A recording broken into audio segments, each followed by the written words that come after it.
Welcome to the Jan Meeuwsen Garden Show on 99.7 and 1450 WHTC. It's your opportunity to learn more about your garden and your yard, about dealing with pests, and about taking care of the birds. You can be part of the show with your questions at 395-1450. That's 395-1450. And now, from De Bruyne Seeds on Washington Avenue in Zeeland, here's the Master Gardener, Jan Meeuwsen. And good morning, everyone, and what a beautiful day God has given us today. Let us all rejoice and be happy in it and praise God for the beautiful weekend we're going to have here. Especially, maybe you have the weekend off. This is perfect. And I'm sure you're going to De Bruyne's. Everybody else in Holland and Zeeland has been there in the past 2 days. So, yes, we are open. We are open till 3 today. We are closed tomorrow because you know what? Sometimes we need some time to have off. But we will be open Monday from 8 until 4. So if you got to put that garden in this weekend, we are open for you. And we got plenty of plants. We have flowers. We have grapes. We have sweet potatoes are in. That is the most exciting thing of the week. Sweet potatoes are in. You need to get them pretty quickly. They're live plants that were growing down in Tennessee. They get pulled out of the ground and shipped up here. So they don't have a really long shelf life. So it's a good thing that it's decided to turn warm up here because they do need warm temperatures. So we've got the sweet potatoes in. You just have to come in and, hey, I need sweet potatoes. We'll direct you right where they are. And if you had pre-ordered them, I've got them all ready for you just to pick up. That is as hard as that gets. So that it works well, but we still have some left. I think last year we didn't even make it to the Saturday of Memorial Day weekend with these sweet potatoes. And we did this year. We ordered a few extra. So there are sweet potatoes for you people that have always wanted to do those. You're not going to get as much as, say, if you had planted it down in Tennessee, but you're still going to get some good-sized sweet potatoes, and they're a fun thing to do. And who doesn't like sweet potatoes? My goodness. They're a wonderful, wonderful vegetable. So come on down, get your sweet potatoes if you've got a little spot left in your garden. We've got sweet potatoes to fill it. We've got what else we have? We got a lot of most of the vegetable plants. Of course, we have literally tons of vegetable seed. We have got hanging baskets, and they are so pretty right now. My goodness, I always want us to keep hanging baskets outside the store all summer long because it looks so pretty, but we have a tendency to sell them all, and we will, but they are there. Tomato plants, herb plants, we have got flower flats, we've got mandavillas, we've got lots and lots of seed potatoes left. We have whites, reds, yellows, and even some blues and purples left. So if you want some seed potatoes, if you don't want to do sweet potatoes, or maybe you want to do both, we have those available. We have onion sets left. And of course, we have these cemetery flowers that you put in the green pails, and we have the green pails. We're one of the very few people around that have green pails, but we do. We have someone that's making them for us, and he's doing a really good job. So if you need a green pail, yes, we do have those, as well as the flowers that go in them. So if you're on your way to the cemetery to put the flowers on, stop down by De Bruyne's. We've got them there. So there's no reason not to stop down at De Bruyne's because we've got everything there. Now the phone lines are open. 616-395-1450 is the number to call. 616-395-1450. And our new person here has to learn the phone. So let's call, get her busy. She's not going to learn unless she has to do these things. Jared can talk all he wants of what he have to do. Oh yeah, that's true. But unless you have actual hands-on knowledge, that hands-on thing, it's mentally, it's really good. Yeah. So.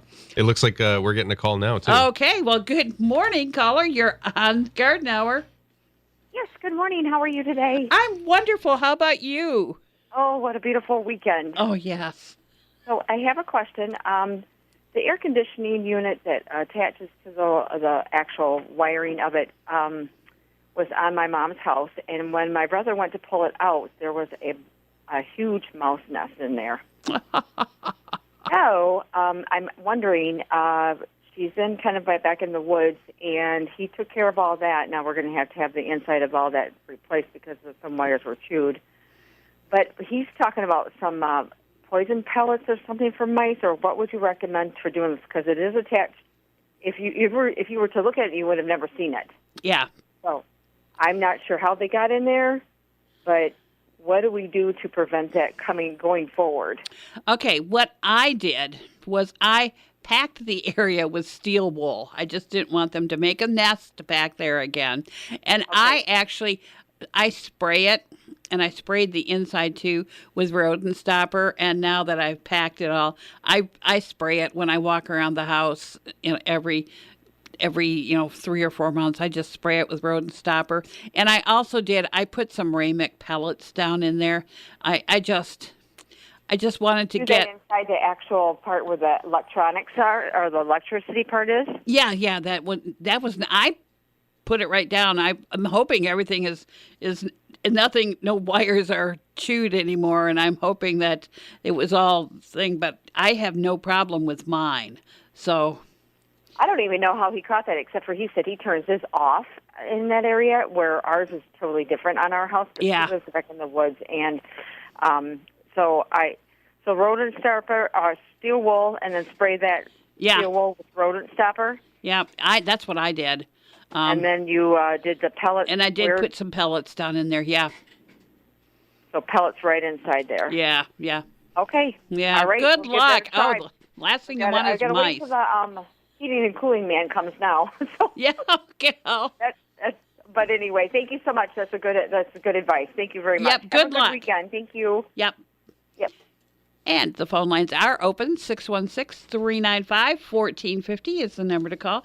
616-395-1450. Yes, mice are still a problem. Shrews and voles are still a problem. All of a sudden at my house this morning, there were no birds by my feeder. There's no ducks. There was no chipmunk. There was nothing. And I looked up on the roof of the house, and there's a great big Cooper's hawk up there. So that explained a lot to me. So hopefully, but we get a Cooper's hawk at work too. He likes to pick up the little birds there. And we've got another caller on the line. Good morning, caller. You're on the Garden Hour. Good morning, Jan. I have a problem. I have iris, and I have no buds on my iris at all. Oh, no. Are they going to be late this year? I think they might be, just because of the temperature of the soil. It hit 60 degrees this morning. And iris really need a little bit warmer. I mean, it has been cold down there. It has, and I'm along Lake Michigan, so it's been it's colder. Probably not even 60 yet by your house. So, yes, don't be surprised if things are later, only because of the fact that the soil has been so cold. We get those cold nights, and it just doesn't give it a chance to warm up. So I still hold out hope for your iris, every hope in the world. Because of the weather. Yeah. They're not the old-fashioned kind. They're the more of a hybrid. Oh, okay, sure. And when I bought them, I got some purple and some white and some salmon color. Mm-hmm. Well, after the first year, I had no salmon color. I was just going to say, the salmon color's gone, isn't it? And then last year I had a couple purple, but the rest of them were all white. Mm-hmm. But they were beautiful. They were big and beautiful. Yeah. I hold out every hope you're still going to get them, just because of the weather this spring.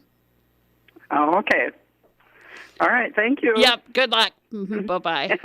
Bye. And the phone lines are open. 616-395-1450 is the number to call. 616-395-1450 is the number to call. Yes, you don't take into effect that the soil temperature just hit 60 degrees. There's a lot of things that really shouldn't go into the garden until the soil hits 70 degrees, like tomatoes and peppers and bean seed and cucumbers and squash and pumpkins. I'm hoping with all the sunshine we're going to get over the next couple of days, and the nights are going to be in the 50s and 60s, that should really help significantly with the soil temperature. But it's been rough this spring. So if you haven't had something that's to come up, or something just seems slower than normal to you, that is the reason why. We've had kind of a long spring, I'm hoping, but it looks like all of a sudden we're going to just switch over to middle of summer with drought and hot temperatures, because I listened to you on the news on the weather this morning. Yeah, it's looking like we've got almost a heat wave on the way. Oh, good. We'd like that after we've had all this colder weather. Yeah. And dry. We get dry weather. Yeah. So, yes, now we're going to have to remember we have to water our gardens. We have to water our lawns. Yes, anything out there, that sun is just, any water that you put out there during the day is just going to evaporate. And we've got another caller on the line? No. Okay. No, I'm just fiddling with stuff over here. Sorry. He's playing. He shouldn't be doing that. You're teaching Arlo the wrong things. We're working on it. Okay, let's be that way. Okay, and I would just want to, the weather. I've gotten away with, I planted some of my early things. I haven't gotten around to because I'm just too busy. I usually plant my garden after Memorial Day anyway, but I really haven't had to water much. Even my hanging baskets, I really haven't had to water much because it's been cooler out and it doesn't evaporate quite as much. So now I'm going to have to all of a sudden do the mindset of suddenly out there watering everything and taking care of everything before I go to work in the morning. And I've really enjoyed that. I haven't had to do that. It's just kind of, maybe, maybe this morning I'll do it. No, maybe not. Still looks good out there. But no, now we're going to have to turn that little page and we're going to have to go over to watering everything.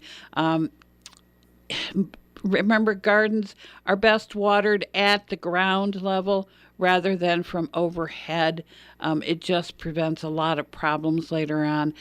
If you can't, you can't. Earlier watering is better. But we need to stop and take a break. You have to listen to all these wonderful ads from all these wonderful sponsors. And then we'll be back with a garden show right after all of that happens.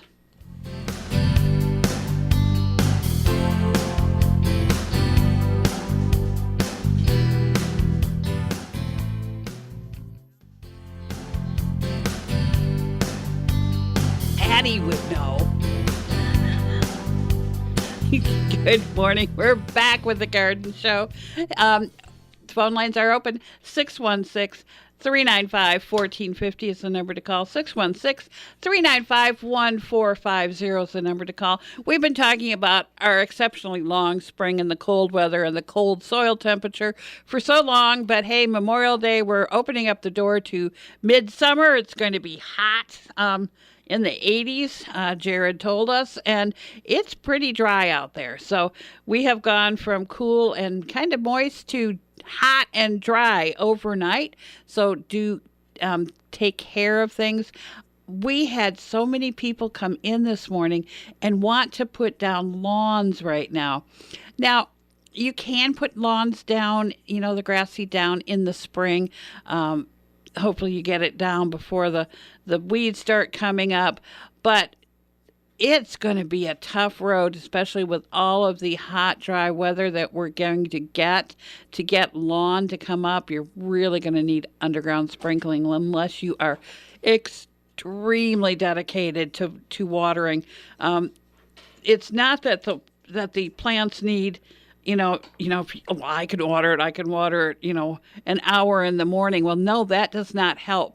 That grass seed does not want to be that wet. The grass seed wants to be incorporated in the top 1/8 inch of soil, and then it needs to be moist. It does not want to dry out. So you're going to be watering, normally, 4 times a day, to, on a normal summer day or spring or fall, on a fall day, 4 times a day. Summer day, you're going to be watering at least 6 times a day. And if you look up there, there's no clouds in the sky. So it's going to be, you're going to put water down and it's just going to do nothing but evaporate almost immediately. I had just a couple of small spots one summer, and I tried to put grass seed in there, and it was a tough job to do. I thought I was watering it and keeping it moist, and I had all of these weeds coming up. It was horrible. Now, thankfully, there is a starter fertilizer that you put down by Scott's, starter fertilizer, and then we have a weed killer in it and a weed preventer. So you put that down with the day you put down your grass seed, and you will not see weeds for 6 weeks. Now that's like, my goodness, that is so wonderful. It's just a helping hand to get that grass to come out of the ground right now. I would not put in grass right now without that. A starter fertilizer plus a weed killer. There's only, one thing that you can use. That Scott's has got it. So why not take advantage of it? It is a little more expensive than a normal starter fertilizer is, and people go, oh no, I don't want to pay for that. It's almost vital right now. If you really want to do, get an acre of lawn to come up, that would be the way, especially if you don't have irrigation. Even if you do have irrigation, let's try to get the best lawn you possibly can down there. You probably just built a house, and I know you probably spent so much money, probably more than what you expected. But to get a good lawn, we need a good base. That means getting some topsoil in there, getting it graded out, getting it all set to go, to put the grass seed down, and doing a starter fertilizer. And I would do the starter fertilizer with the weed preventer in it to actually help you with your, you don't have to, now the only thing you have to worry about is getting enough water down. So you don't have to worry. We do have the straw that rolls up in a roll, and you unroll it if you've got an area that's like on a slope. It's got a tackifier in there, which means it just will stick to where it's going to be, and you don't have to worry about it. Straw is kind of a mixed blessing. Sometimes it will add, you don't necessarily have all the heads off all the straw, and then you can get lots and lots of weed seed. So depending on what kind of straw it is, wheat, oats, rye, whatever it is, you'll get a lot of that coming up. So the straw in the roll-up thing is a lot cleaner than that. You don't have any weed seeds coming up. So that's enough talk about grass. That's a fall subject. It's best if you could wait until fall. Yeah. Honestly, it's just so hot out right now, or going to be so hot out. So, if you can wait, that's fine. Or maybe, take a little bit, maybe do the front part of your house now, and then maybe, do the back later on and the sides later on. Get done what you have to get done, that you really want to get done, maybe right around the doors so the kids and the dogs and everything aren't tracking in mud all summer. That probably would be nice. But choose your fight. Choose your fight that you're going to do. And then on the other hand, because it was a cool or almost wet spring earlier, a lot of people have moss in their lawns, and they want to get rid of it, and they never want to see it again, and they want grass to grow thick and lush in there. The nature of the beast of moss is it grows where grass seed can't grow. It's an opportunistic plant. So you have to figure out why the grass doesn't want to grow there. 96% of the time, it's too shady. You'll find out that there's, where this is in the middle of a forest, or the sun block, or the side of the house blocks off all shade, all the sun. Unless you can trim up some tree branches to get some shade or sun down there. Even dappled sun will help some to get some grass seed to grow. But grass seed needs about 6 hours. Even the most shade tolerant needs about 6 hours of sunlight a day. And it doesn't really want the sunlight from 8 o'clock in the morning until 10, or from 4 o'clock until whenever the sun sets. That's useless. They wants the noonday sun.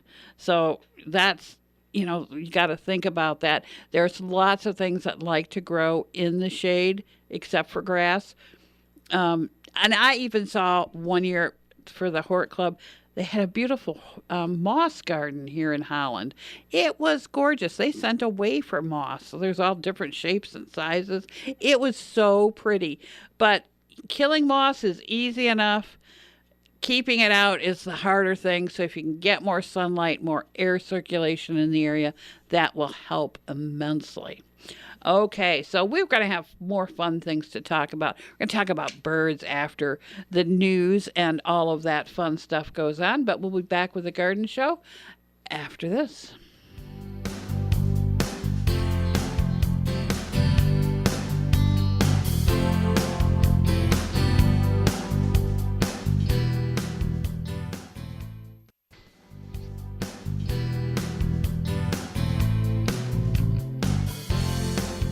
And we are back. I'm actually watching you. Did you get that, Jared? Yeah. I'm not staring off into space like I usually am. And, oh yeah, that's my music. Oh, I got to go back on the air. I'm behaving today. Maybe I'm trying to impress Arlo. That's the whole thing. Yeah. Yeah. Mm-hmm. I want to talk about birds because it has been so much fun the last couple of weeks. Everyone gets so excited when they see the Baltimore Orioles. I mean, we all live to see the great big orange birds playing around on our deck in the summer, early summer. They are so much fun to have around. And the whole trick to getting them is they're normally up in the top of the trees. Normally, they're not out down on our level like the robins are, where you see them all the time. Normally, they're up in the trees, and we wouldn't see them. We would hear them because they're always calling to each other. But if you put something orange on your deck in your yard, a feeder that's orange, or a nectar feeder with oranges, or put oranges down, or grape jelly down, they will come down to see what is that orange thing, because we love oranges so. And they will find it in a heartbeat. And the thing is, you have to get them when they're first coming through the area. It usually doesn't happen if you decide to put an orange feeder up now and you haven't seen them before. I don't know, they might come down, I don't know. But they get their set where they're going to feed, and then they put their nests up, and usually higher up in the trees. So normally you don't see the nests. I had some people say that their Orioles last year built the nests right at the second level of their house so they could look out their windows and see the Orioles in their nests. How fun is that? So they had to make sure they had their Oriole nectar filled. They like the same nectar as the hummingbird do, which is 1 part sugar to 4 parts water. They love that stuff. You don't have to put any flavoring in it. You don't have to do anything like that. They love that stuff. They also love the grape jelly. I had one lady say, the lady at Aldi's thinks I'm a little odd because I keep coming in once a week and buying all their grape jelly. I usually buy the biggest thing I can possibly find of grape jelly. We do have the bird grape jelly at work. It doesn't have any sugar in it, and it's grape and blackberry, and they love that stuff. I had someone that had dropped it on their deck, and they went in the house to get something to clean the mess up, and the birds are actually eating it off the deck. So hey, they even clean up after themselves. They love that grape jelly, but so do a lot of other birds. If I put out grape jelly, my cedar waxwings, I live out by the blueberries fields, and there's always cedar waxwings around there because they love the blueberries, but they love that grape jelly. My finches love the grape jelly. my blackbirds will eat anything, so I usually don't put it down first thing in the morning because the blackbirds are out first thing in the morning scrounging around for food. So I usually wait a little bit before I put the grape jelly and fill up the nectar feeders. With my hummingbirds, I don't have to fill up my nectar feeder that much because they only drink such a little teeny tiny amount. Those Orioles, A, they're messy, and B, they drink a lot. So be prepared to make a lot of nectar. That's just a given with them. I'm constantly filling that thing. But it is fun to watch them, I can always hear them talking, so I know they're near, and then all of a sudden one's on the deck, and then there'll be two on the deck, and then they'll be fighting, and then they are fun to watch. My cat adores watching the Orioles and the hummingbirds. Those are his two favorite birds to watch. So I always have my feeders out in the spring. I'm always looking for them and always want them. A lot of times later on in the summer, when they're not first coming up here and, putting their nests up and laying their eggs, after that, they want more protein in their diet, and they will readily take mealworms from you. So if you want to kind of switch it, maybe cut down on the grape jelly and add some more mealworms, they would really appreciate that. They just need a little more protein. And remember, the Baltimore Orioles are like the last birds to come up.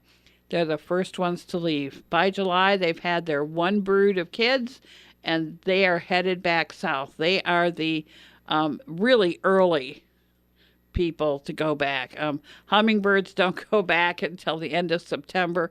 Oh, my goodness, the Orioles are laying on the beach long before the hummingbirds ever get down there. So just remember, they're not going to be here all summer, so you don't have to put out the grape jelly all summer and the Oriole stuff all summer. But so much fun. I used to have a neighbor that would come back from Florida with just bags full of oranges, the secondhand oranges, and he would just cut them up and he would put them on this deck railing. There would be like 24 in there every day.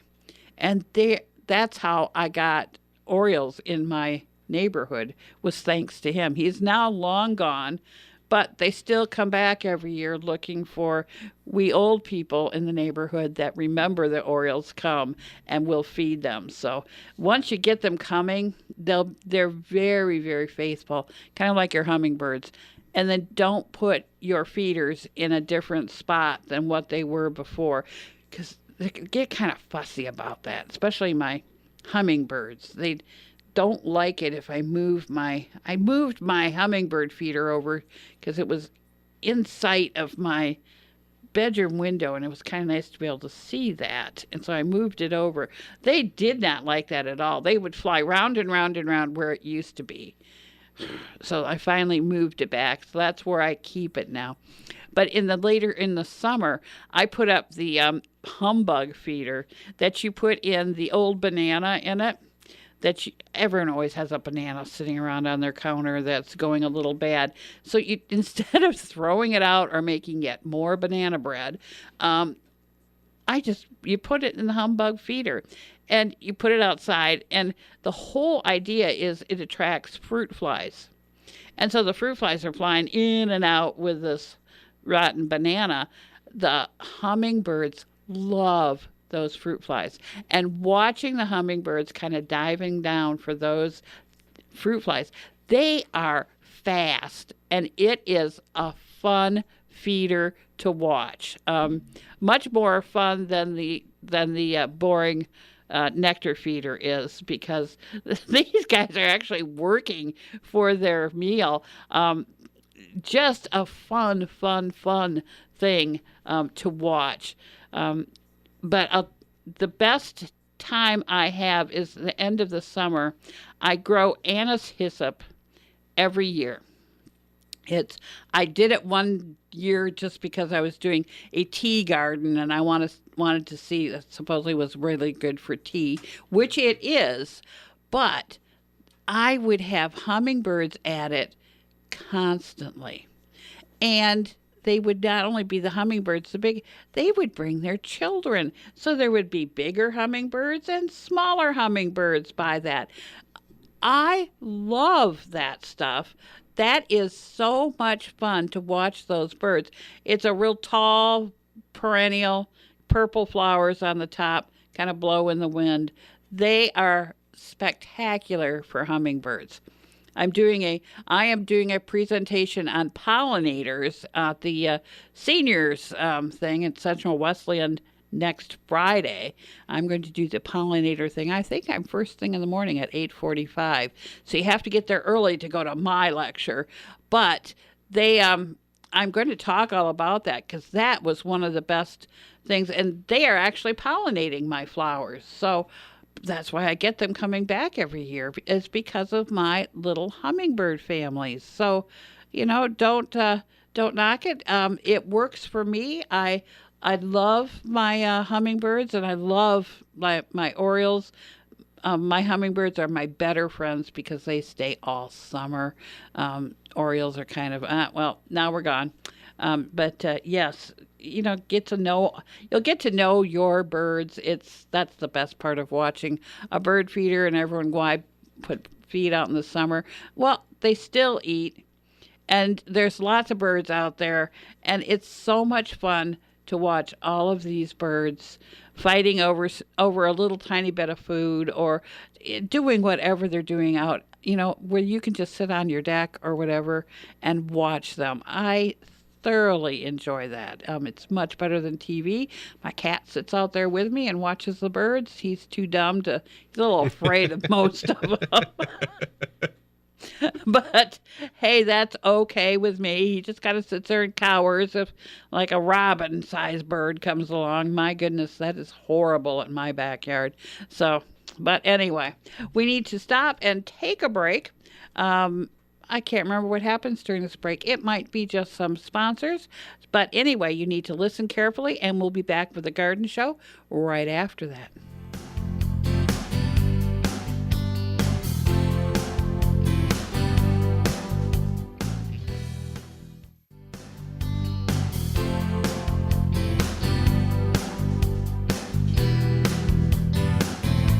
And we are back. Hope everybody is enjoying their Saturday. It has been so lovely here. But a couple of things I want to remind you over the weekend. Yes, DeBrine's has the flowers that you put in the pails to go out to the cemeteries with. Stop by at DeBrine's before you head out to the cemetery. We have some lovely flowers that you can put in there, and we also have the pails. So if you need a pail, yes, we have them. I've never had so many people say, "Oh, I forgot to pick it up last fall." And now they're, normally throw them all on a pile and you're never going to get yours back. But we have new pails. So most of the piles at all the cemeteries are now gone. So now you got to buy a new one. So put your name on it and remember to pick it up by Memorial or Labor Day in the fall. But we still do have them. Don't worry about it. Dirt. We do have dirt. We have bags of dirt. That seems to be like the big seller of the week. And I'll take 10 bags of this soil or this soil or this soil. I'm bringing dirt home tonight too. So everybody has got to have dirt. We have plenty of dirt. So don't worry about it. So if you find out, I need some for this planter or I need this. We've got stuff for planters, raised beds, in the normal garden, everywhere you possibly want it. So we've got dirt too. And I'll tell you one thing that I have found saves my butt every year is row labels. When you're planting in the garden, and I've got my green beans in this row, and I've got my yellow beans in this row, and I always swear I'm going to remember it because it's alphabetical order. G comes before Y. But then I'm never going to know where was I standing when I thought the G comes before Y. So put a little row label in there. Ken's got them. He found them. They're 10 cents each. You write on them with a Sharpie at the end of the row. You know what you've got because everything looks alike.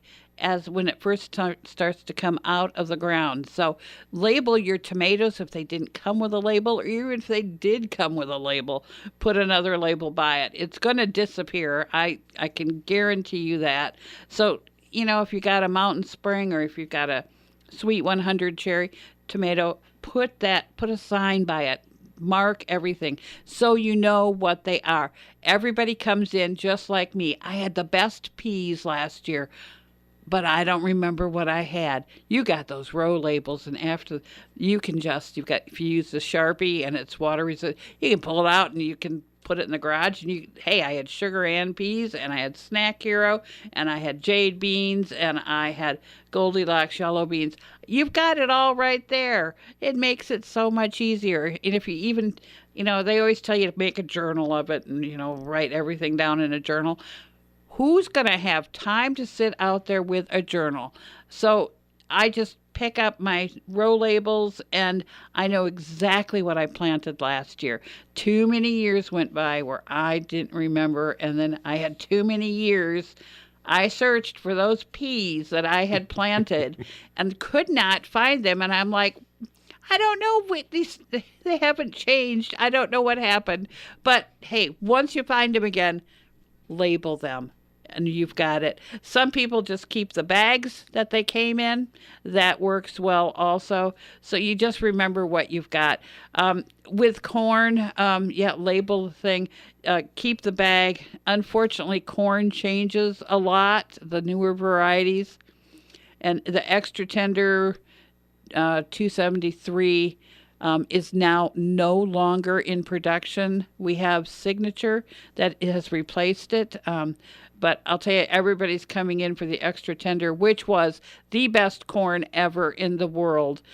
Signature is almost right up there. So if you liked the extra tender, this one's a good one too. But we can tell you that. Just ask us. I used to plant, and what should I use in its place? We can tell you. When you're putting your garden in, remember social distancing. On the seed packet, it will always say plant, 12 inches apart in rows that are 30 inches apart. Do take their advice, because you put this little plant in the ground and it doesn't look like anything, and you're going to have a tendency to put them too close.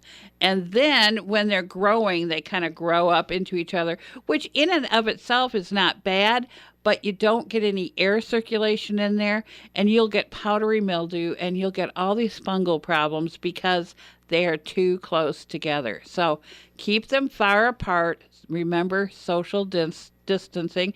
We had to do it all during COVID. The garden can do it yet now. It's not a problem. Put those peppers in and put them at least 12 inches apart. Put those tomatoes.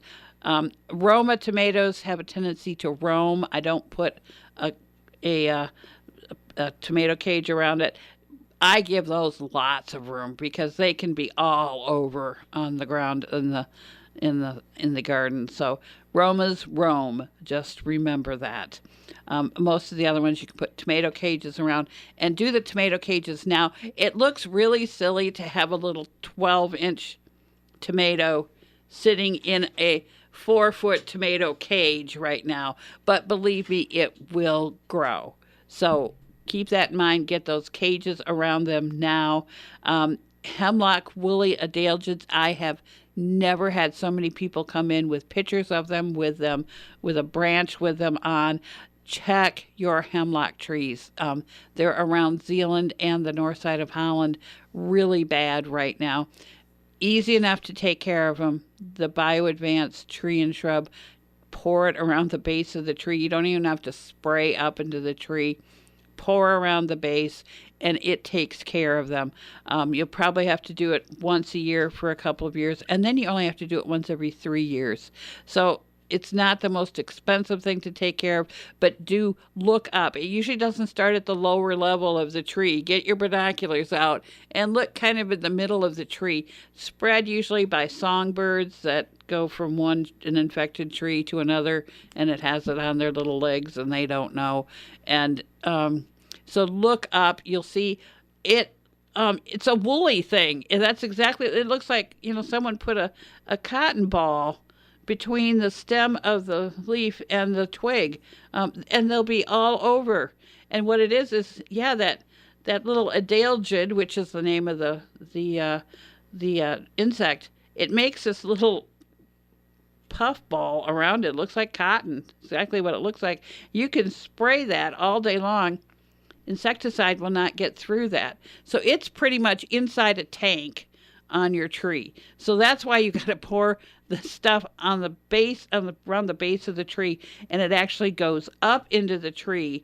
And when they're sucking on the stuff, they get it and they die. Works extremely well. So get that down now. This is the time of year. The tree sap is flowing, the xylem and the I can't remember all the stuff, but it's working right now. So let's get that down. Oak trees, remember, oak tree wilt is very, very prevalent here in Michigan. Don't be pruning your oak trees right now. If you do see that maybe a branch of your oak tree has fallen, get out there immediately, put some sort of protection pruning sealer over top of it. Those little beetles come in and they carry the oak wilt, which can kill a 200-year-old oak tree within a year. So we don't want that to happen. And once it does, if you've got some oak trees that are around it, it also spreads by the roots. So you'll kill all the oak trees around. We don't want that to happen. That's way too expensive, even though the people are very nice. I hear them advertised every morning on the van of taking care of your old trees. It's expensive, so let's try keep them for as long as we possibly can. Jared is telling me I have not much longer to talk, so I will remind you I will be back here Tuesday morning at 8:35, 8:45, around in there with Dan as we discuss everything on the garden party or whatever he sees in the news. And then I would be back on 10 o'clock to 11 o'clock with Gary on Tuesday morning with Talk of the Town with the Garden Hour. And we talk a lot of things about what's happening in the gardening world as well as what's happening around here then. But the most important thing is I will be back here next Saturday at 11:05 thereabout with the Garden Show. Always happy to answer all your questions. You'll be back from your vacations and you will be looking at your gardens, and I'm sure there'll be lots of questions after we have a hot, dry week. So, yes, I will be here next week to answer your questions. If you have a question between those times, you can give me a call at the store. 616-772-2316. I usually answer the phone. If not, you can ask for Jan. I'm usually there, so don't worry about it. So, until next Saturday at 11:05, go green.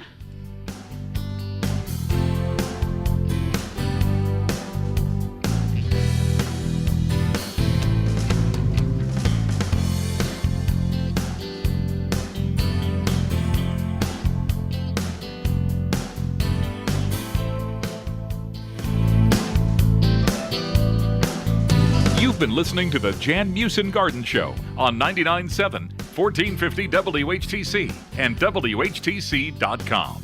If you wish to hear this or other programs hosted by the Master Gardener from De Bruyn Seeds in Zeeland, check out the podcast section of our website, WHTC.com, and listen or download for free.